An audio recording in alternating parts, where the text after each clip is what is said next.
Morning guys, so one ball is all you need and we are going to release a few tense areas in our body. This is what I love to do most times before I start stretching to open up my body a little bit. First one is to grab it onto the hip flexors. Placing it here, you're going to lie on down and you're going to put that ball underneath. And you're going to hold here. You'll be able to roll around a little bit and find tender spots and stay on that spot until it releases. Breathe deeply. Breathing deeply will help it to release, so don't tense up. Once you've held, I would say around a minute to 2 minutes. It's up to you how long you've got, or even 30 seconds. Then you add a little bit of a bend in. And so you pull where your leg, you can use a strap if you need to reach it, and pull it down, okay? And then you're adding a little spice to the movement plus a quadricep release. So here, and you just hold here for a little bit, releasing out in your hip flexors. You might want to move around. You can also move the ball down into your quads if there's any tight muscles. And this again will release areas of concern. Again, you do exactly the same on the other side. So you grab the ball, you place it here, again, a little bit closer so you can see, into the hip flexor area, and then you simply just roll around until you feel that release. For example, a tender spot here, straightening your leg or turning it out a little bit can make it a little more intense.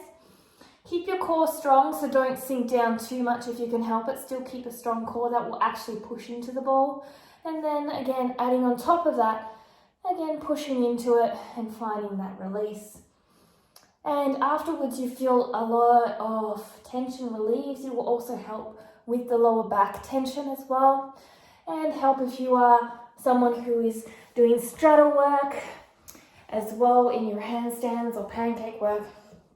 The next one is placing the ball on the glute. Here you're going to hop onto the ball. This leg is straight, the one that's not on the ball, the glute that's not on the ball. The other leg is in a clamshell or a bend. Leaning back, and you're going to open and close the leg.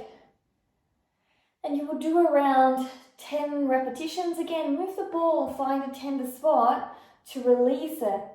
And then if you found that there's a super tender spot, you can just stay there for a moment. And then once that releases through breath work, you can move a little bit and find a new spot. So again, the movement pattern goes on the glute. The leg that is not with the ball, the glute with the ball that's not under it, goes straight, the other leg open and closes. Again, still keeping your core strong.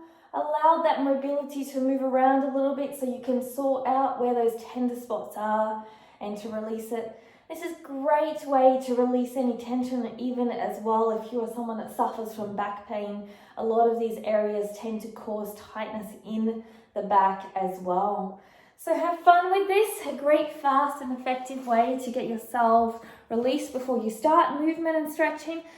Also to cool down and to relieve pain in your back and tightness in your hip flexors and glutes. I wish you a great day. Don't forget to subscribe and thumbs up. Namaste.